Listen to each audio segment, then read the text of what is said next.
Welcome back to the SMT YouTube channel. Folks, in this video, I want to take a look at this article from Phone Arena. This one was printed just yesterday, I believe. I mean, it's a good conversation to have, I think, on the channel and just describe the sentiment about the outgoing CEO, Mike Sievert, outgoing CEO of T-Mobile. All right, so the article printed from Phone Arena describing Mike Sievert and his time as the CEO, which basically happened after 2020 with the merger between T-Mobile and Sprint. Mike Sievert goes in filling the shoes of John Legere, who came in and was a disruptive force in the industry, picking on both Verizon and AT&T, really leveraging the uncarrier branding moniker, those techniques, those strategies that got people excited about the T-Mobile brand, got them thinking about wireless differently, breaking the mold of all the customer unfriendly things that the industry had with bullying of, wireless companies and, the customers. So, what happened after 2020, you guys can see it here in the banner. Mike Sievert facing a lot of negativity, passing on the torch to Srini Gopalan, and there's a lot of criticisms for him. Now, what this is stemming from is everybody attributes the quote-unquote downfall of T-Mobile to CEO Mike Sievert. Price hikes on legacy plans, declining of customer service quality, cost cutting probably involved there, right? Not really liking the digital platform T-Life. When people want to go into the stores, they're told they have to download the T-Life app. That's very recently. Some of the lack of communication and clarity and transparency that T-Mobile once had, no longer there anymore. So, look, I'll keep it simple. To say that T-Mobile's had a downfall is not accurate.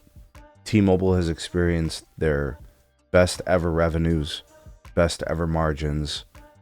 They're starting to do more corporate actions. They've gotten the biggest and best network they've ever had.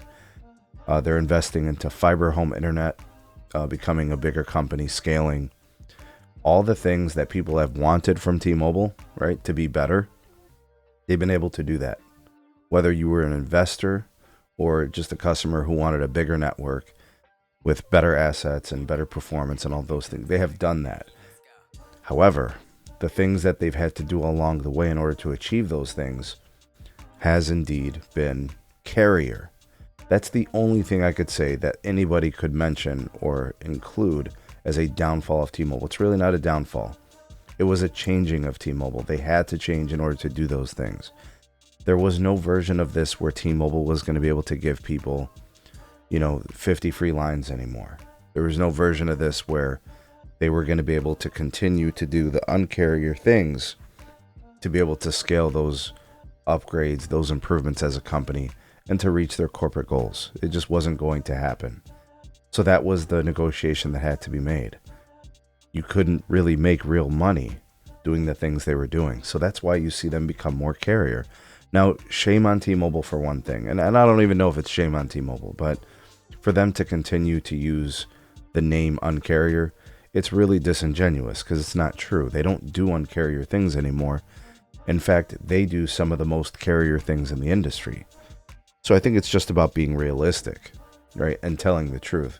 They're going to try to ride the T-Mobile uncarrier gravy train as long as they can until people push back and really say, you guys are liars. This is bullshit. You haven't done anything uncarrier in years. And that's true. They haven't. But, they continue to get people in their doors and they continue to get people to use their website and, try them out when they get disgruntled or upset with both Verizon and AT&T, right? And there's still a price point. There's a version where you can go to a T-Mobile branded plan and it could be cheaper than an AT&T and Verizon plan. So that still happens, right? So they still garner the, considerations of customers. And they still tell people, customers love us. We love our customers, blah, blah, blah. It's just marketing. It's just branding. I think they're just doing what's best for their company, be it disingenuous or not, telling the truth or not. It's just business. You know, in American business, you can lie through your teeth, and that's okay, right? Because it's business. But I think if anything, that's T-Mobile's downfall. It's the fact that they continue to try to drive home the Un-carrier brand when that doesn't really exist anymore. But other than that, I mean, what downfall? This is the biggest and baddest they've ever been, right? So I'm not sure how you view it, but let me know. Drop me some of your comments. Questions and concerns are welcome. Like, share, subscribe. Check out some more videos. We'll see you guys soon on the next one.